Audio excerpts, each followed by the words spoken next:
New Year's Eve. And it looks like it's going to be a green New Year's Eve. Same as last year. That's just good. That's the way we want it. My age, I can't stand snow. I can't stand cold weather. So now that I don't see snow on January 1st, that only means I have January and February to worry about, and March is usually pretty easy. So, yeah, it'll be springtime before you know it, and we all like that time of season, especially living in the north. So, this car has been sitting here probably a month. I had issues with mice. I don't think any got in here. We hope. I normally take everything out of the car. Yeah, no, we're good. And I fill these bait boxes. Mice are severe around here. But we had a couple get in the house back in July, August, because we were neglecting to refill the bait boxes. We thought we were good for a while. We tried to fill them only twice a year rather than 4 times a year. So nonetheless, some snuck in the house. A set sucked in my Avalanche, and they ended up dying of dehydration. I know, as gross as that sounds, right? So anyway, the wagon has been sitting here under the carport. I haven't done anything to it this year except for the head gasket, and I oiled the snot out of it. I had no intention on winter driving it, but I'm like, you know what? I'm gonna oil the car. So what I ended up using, I didn't use fluid film like I discussed in previous videos. I ended up using Rust Check. Where is that label? The No Drip. There we go. Annual rust proof in 2024. So I bought a 5-gallon pail of that stuff, and I managed to get 2 vehicles out of it, even though I sprayed it on real thick. You know, you probably could get 3, maybe 3.5. Well, no, that's even kind of stretching it, really. But you can typically get 3, but I only got about 2. I also did some project vehicles too with it. So issues: no dipstick tube. I was unable to locate any. So what I've been doing is literally once every week, 2 weeks, change the oil.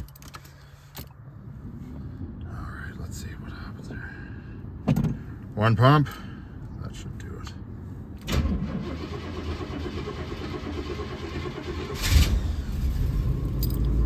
Listen to that. Peace and quiet. Like, it's amazing. I fixed that exhaust leak too while I was in there. And I did the head gasket. I'm not going to idle it too long here. I'm going to pull it out in a minute just so the house doesn't fill up with exhaust. But, you know, that's it idling right there on... with the choke on. So yeah, I would have parked this back in mid-November, before the snow started flying. I used this vehicle primarily over the last couple of years to tow my lawn tractor trailer between both properties. See, we got a trailer hitch there. And nonetheless, come November, the grass started to slow down. It wasn't as growing as fast, and usually around that time I like to do my my seasonal parking of vehicles and start preparing for getting winter vehicles ready and whatnot. So I ended up parking it. Figured I didn't need it anymore, so I ended up parking the car, and yeah, so that was pretty well that after that. So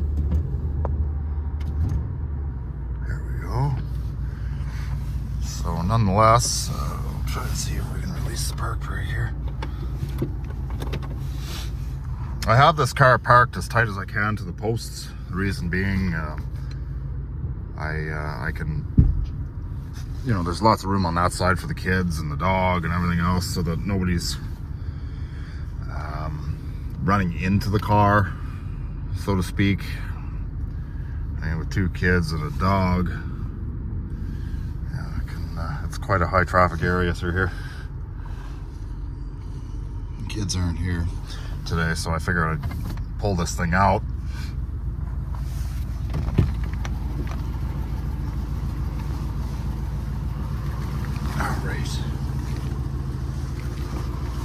So the old girl is dirty. Like I say, it's been sitting here since mid-November.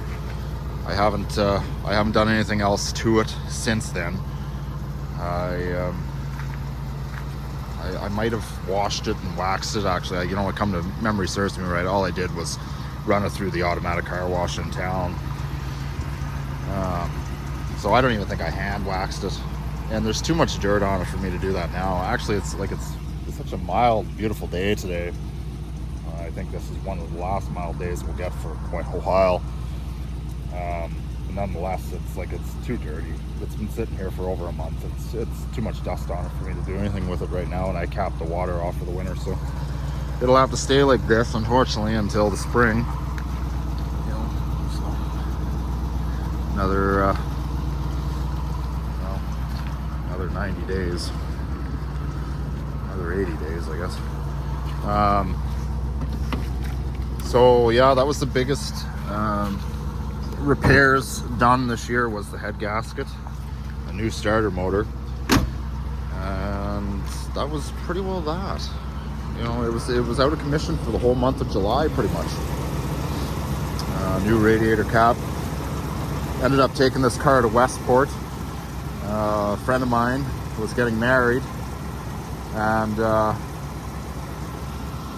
we ended up taking the car down. It was about an hour and a half there, an hour and a half back, but I was kind of doing a pre-trip. It's a good thing I did as well, because, you know, I kind of pre-tripped the car. I started it up, the rad cap ended up breaking. It was leaking a bit of coolant. It was a little wet around the throat. So I'm like, oh, I wonder why that is. So I popped the cap off, and the cap broke off in my hand. So I'm like, well, that's good that happened now.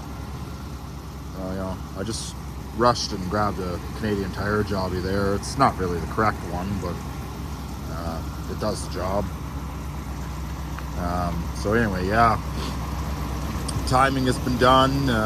Everything is all tuned perfectly the way it's supposed to be. A little low on engine coolant.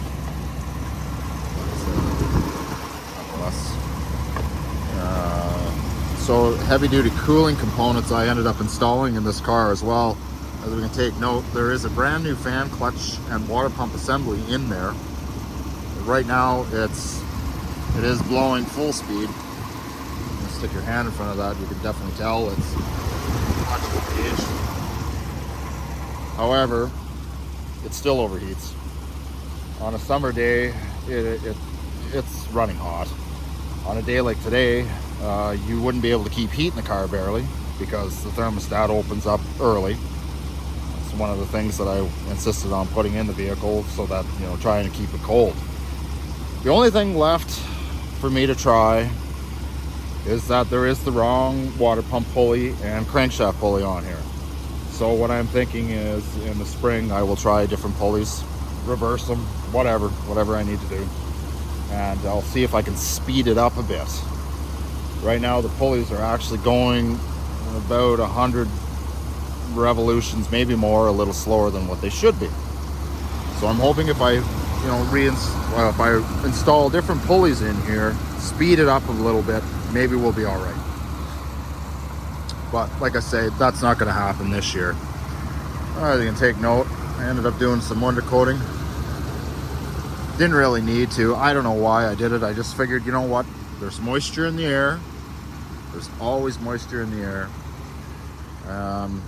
You know, some old timers will argue with me that this thing should be in a heated garage. Yeah, you know what, it should be. You know, but oh, there's salt in the air. It's like, yeah, maybe, but no. That's not causing my vehicle to rust out. So, I ended up oiling it anyway, just for the sake of it. It's been oiled before previously, so I figured, you know what, I'm gonna do it again this year. So I'm gonna try and get into the habit of doing it at least once every 3 years. The vehicle is never exposed to salt, nor calcium, brine, nothing of that sort. So I figure, you know, doing it at least once every 3 years, I'm more than covered. Probably even over covered, really. Yeah. So I never even had a chance to drive it anywhere, because I mean, the oil's still fresh and clean looking, like there's no dirt stuck to it. So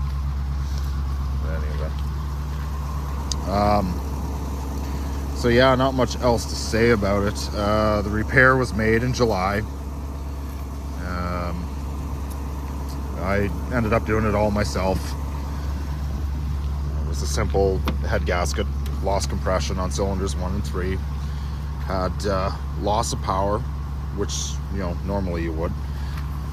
So I might have, well, right now currently 163,781. I think I might have put on about 1,000 kilometers. Will I be putting any more on that? Nope, not until April, May. Usually I put the vehicle back on the road around usually late April. I've had the vehicle on the road before then. However, I won't be doing that. It all really depends on the salt. It depends on how the roads are. Last year we had an early spring, so I kind of put it on the road a little earlier. But in hindsight, it all really depends on the weather. So we got the hood pretty good. You know, it was never rusty in there anyway. So yeah, my wife had even mentioned, it's like, why don't we do like a Griswold themed Christmas kind of thing, and, you know, maybe put it in a parade, or, you know, have it as a float kind of a thing. Never bothered. This car is definitely a head turner, but I can't stand trying to bring the vehicle out after the salt has landed on the road. I did once, and I just rather not. So, you know, it can be simply rinsed off. There's nothing wrong with that. There's no issues with that, but I just rather not. I figured I'd only do it once, and that was enough. So, yeah, so nothing much else to say about it. Just, yeah, the head gasket's been replaced. I got some of my silly cotton ball ideas there. Just, you know, with peppermint oil, keep the critters out. No critters have gotten in. It looks like my young lad's hat was forgotten about in here. You know, and some dryer sheets. I'll throw some dryer sheets in there. Headliner was done a few years back. The guy that did it for me is no longer in the trade, so the next headliner I do, I'm gonna have to learn to do it myself, because there's nobody else to do it in my area. I ended up installing the headliner in the vehicle. However, I got somebody else to do the fabric work. As a detailer, I probably should learn how to do it, but I just never got into the trade. Never bothered with the doors here. I was going to wire wheel this and paint it. That's why I never did it.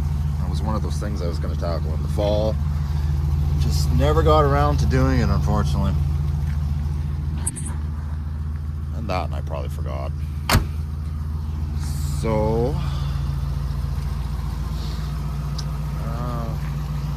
yeah, not much else to say about the old girl. So this will be its resting place for the duration, for the next 80 days or so,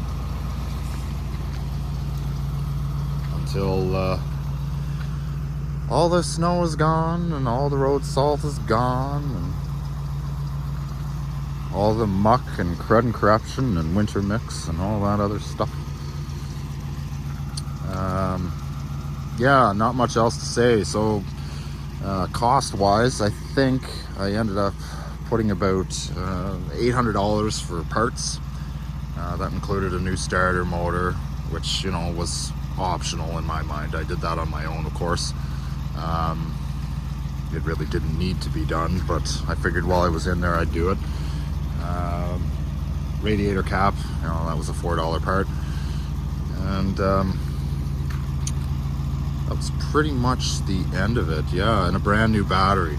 The battery that was in it would hold charge for about 2 days, but there'd be times where you'd go to start it and it'd be dead, you know, and then you'd boost it and then you'd be good for another maybe 1 trip, and then it'd be dead again, and then you'd boost it again, and then you'd be good for a week. And that kind of shocked the heck out of you, you know. It's like, well, was this battery good? Is it my alternator, or what the heck's going on? But no, it was the battery. So I ended up buying a new one, another Delco. Hopefully this one will last. I never have good luck with Delco batteries lately. But anyway, nonetheless. So yeah, covered in dust, which it will be for quite some time. So yeah, not much else to say about the old girl. She's been sitting here right under the carport for the last month and a half at least. I can't remember the exact day I parked it, but it would have been around mid-November. A little bit of a burble there. Hasn't been running in so long. I start running premium fuel in these things before I park them.